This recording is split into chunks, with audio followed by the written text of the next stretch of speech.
1er décembre 1948, Somerton Park, Adélaïde. Une brise fraîche souffle sur la côte, tandis que la ville s'éveille lentement. Les vagues viennent lécher le sable, effaçant les traces de la nuit.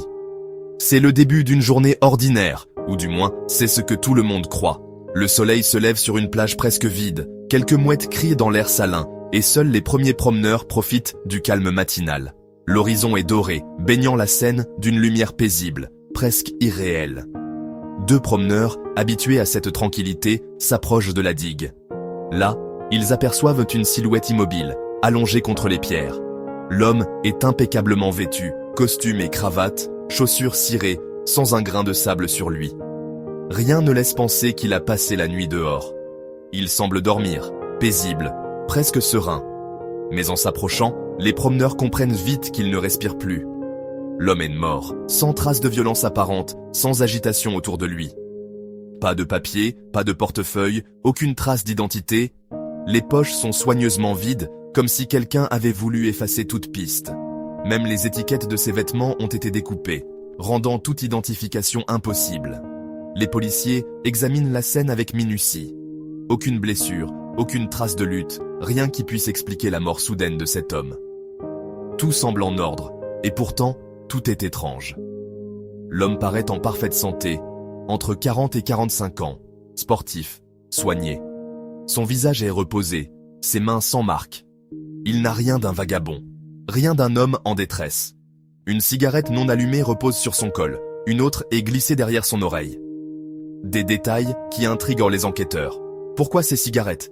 Et pourquoi ainsi disposées? Sont-elles un message, un hasard ou une signature? L'autopsie ne révèle rien de concluant. Les médecins évoquent un possible empoisonnement, mais aucun poison n'est détecté dans son organisme. Le mystère s'épaissit, car même la science reste sans réponse. Son dernier repas, une tourte à la viande, ne donne aucun indice, aucun signe de substance suspecte, rien d'inhabituel. Ce simple repas ne fait qu'ajouter à l'énigme. Les enquêteurs diffusent son signalement dans toute la région. Ils publient des croquis, interrogeant les habitants, mais personne ne le reconnaît. L'homme reste un inconnu, sans passé, sans histoire. Le mystère de l'inconnu de Somerton vient de naître. Sur cette plage paisible, un secret s'est installé, défiant le temps et les certitudes. L'énigme commence, et personne ne sait encore qu'elle entre à l'Australie pendant des décennies. L'enquête piétine. Les jours passent, puis les semaines, et toujours aucun indice solide. Les policiers, fatigués, relisent les mêmes rapports, espérant y trouver un détail qu'ils auraient manqué. Mais le mystère ne fait que s'épaissir. L'homme n'a pas de nom, pas d'histoire. Il est comme une ombre surgie de nulle part, sans passé, sans famille, sans amis pour le réclamer. Personne ne sait d'où il vient, ni pourquoi il est là. Les policiers se concentrent sur ses vêtements. Costumes de qualité, toutes les étiquettes découpées. Ils examinent chaque couture, chaque bouton, cherchant une trace, une marque, un indice. Mais tout a été soigneusement effacé, comme si l'homme avait voulu disparaître. Dans ses poches, ils trouvent un ticket de bus pour Somerton, un peigne, quelques chewing-gums, des objets banals, du quotidien, mais qui, ici, prennent une dimension étrange. Pourquoi ce ticket? Où allait-il?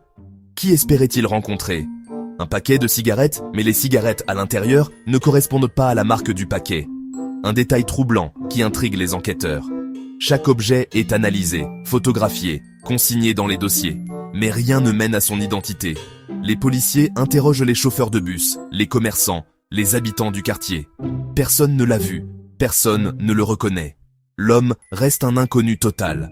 Un expert médico-légal note des détails physiques inhabituels. Des mollets musclés, des pieds en coin, des mains soignées.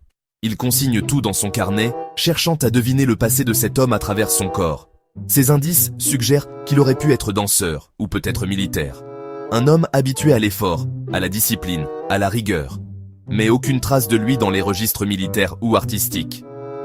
L'homme de Somerton est un puzzle vivant, élégant, athlétique, sans passé. Les semaines passent, les questions s'accumulent, mais aucune réponse ne vient. Les enquêteurs commencent à douter de tout. Le corps reste à la morgue, personne ne le réclame. Il attend, silencieux, dans la froideur de la salle, comme s'il défiait le monde de découvrir son secret. Les journaux publient son portrait, le public s'interroge, les rumeurs circulent. Certains pensent à un espion, d'autres à un fugitif. L'affaire passionne, inquiète, fascine. Mais toutes les pistes s'effondrent. Les enquêteurs désespèrent, barrent les dernières hypothèses sur leur tableau. L'homme de Somerton résiste à toutes les tentatives d'identification. L'homme de Somerton reste une énigme. Son visage, figé dans l'ombre, hante les esprits. Il incarne le mystère absolu, celui qui défie la logique et la raison. Un fantôme dans les couloirs du commissariat. L'affaire semble insoluble. Le mystère s'épaissit, et l'homme sans nom continue de défier le temps et la mémoire collective. Un mois après la découverte du corps sur la plage de Somerton, un événement inattendu relance l'enquête. À la gare d'Adélaïde, un employé remarque une valise oubliée, abandonnée dans la salle des bagages.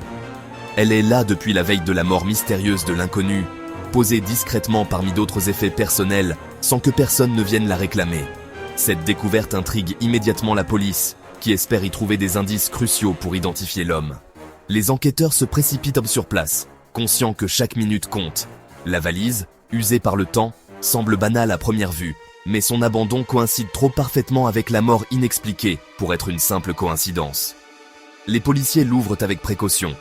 À l'intérieur, ils trouvent des vêtements soigneusement pliés, mais la plupart des étiquettes ont été arrachées, rendant leur provenance impossible à retracer. Seuls 3 articles portent un nom, Tekin ou Kin. Ce détail attire immédiatement l'attention. Nouvelle piste, les enquêteurs fouillent les registres, interrogent les compagnies ferroviaires et consultent les archives. Pourtant, aucun Tekin ne correspond à l'inconnu, ni dans la région, ni ailleurs en Australie. Le mystère s'épaissit. Rapidement, ils soupçonnent un leurre. Le nom aurait été ajouté pour brouiller les pistes. Une fausse identité destinée à égarer les enquêteurs. Cette stratégie, digne d'un roman d'espionnage, laisse penser que l'homme voulait à tout prix rester anonyme. Mais ce n'est pas tout. Parmi les objets, il découvre des outils de pochoir, du fil ciré orange, un type de fil introuvable en Australie, mais identique à celui utilisé pour réparer le pantalon du mort. Ce détail relie la valise à l'homme de Somerton de façon indiscutable. La valise semble bien lui appartenir. Pourtant, son contenu soulève de nouvelles questions. Outils de marin, objets personnels, mais aucun document d'identité, aucun papier officiel, rien qui puisse révéler son nom ou son passé. Tout semble avoir été effacé avec soin, comme si l'homme avait voulu effacer toute trace de son existence. Les étiquettes arrachées, les marques effacées, chaque détail suggère une volonté délibérée de disparaître sans laisser de traces. Les théories se multiplient. Était-il un marin en escale, un espion étranger, ou simplement un voyageur solitaire avec un passé à cacher? Chacun de ces scénarios semble plausible, mais aucun ne s'impose. La valise, loin d'apporter des réponses, ne fait qu'ajouter à la confusion. Elle devient un symbole du mystère, un objet énigmatique qui refuse de livrer ses secrets. Chaque indice trouvé dans la valise ouvre une nouvelle impasse. Chaque objet soulève plus de questions qu'il n'apporte de réponses. Les enquêteurs se retrouvent face à un puzzle dont les pièces semblent ne jamais s'assembler. L'homme de Somerton reste insaisissable. Malgré tous leurs efforts, les enquêteurs sont déconcertés. Le mystère s'intensifie et la valise, au lieu de résoudre l'énigme, la rend encore plus insondable. Avril 1949. Un professeur fouille à nouveau les vêtements du mort. Il découvre une minuscule poche secrète contenant un bout de papier roulé. 2 mots imprimés. Tamam Shud, c'est du persan. C'est fini. Ces mots proviennent de la dernière page des Rubaiyat d'Omar Khayyam, un recueil de poèmes sur la vie et la mort. Suicide, message codé, signature. L'énigme devient littéraire. La police lance un appel national pour retrouver le livre d'où provient ce papier. Un homme, Monsieur Francis, signale avoir trouvé un exemplaire des Rubaiyat dans sa voiture, garée près de la plage. Il découvre que la dernière page a été arrachée, exactement à l'endroit des mots Tamam Shud. Le livre est remis à la police. Un nouveau mystère commence. Le livre retrouvé est la pièce manquante.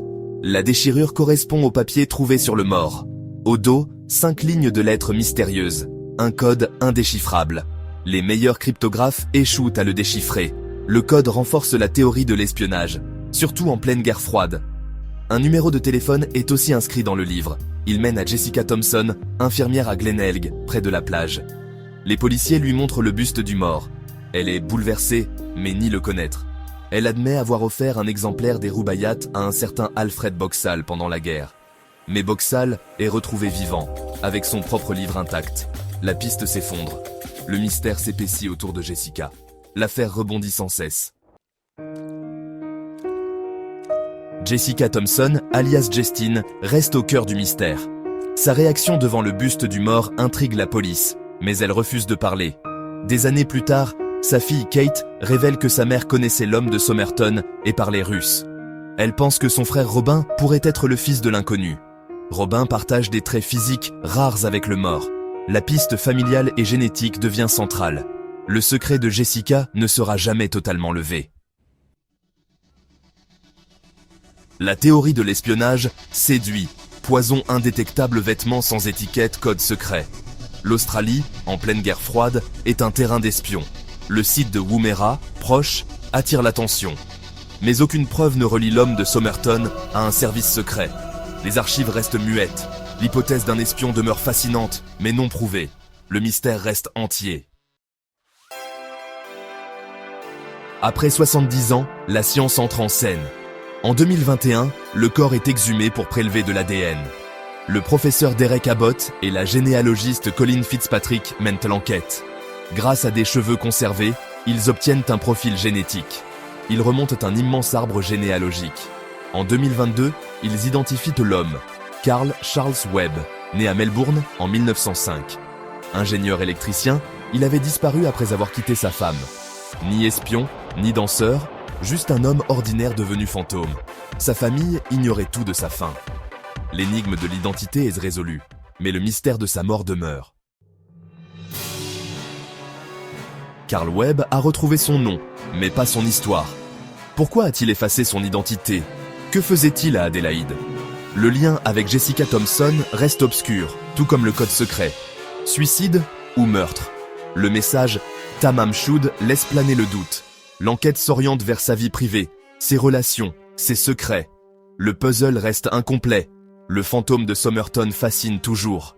Le mystère demeure, insaisissable.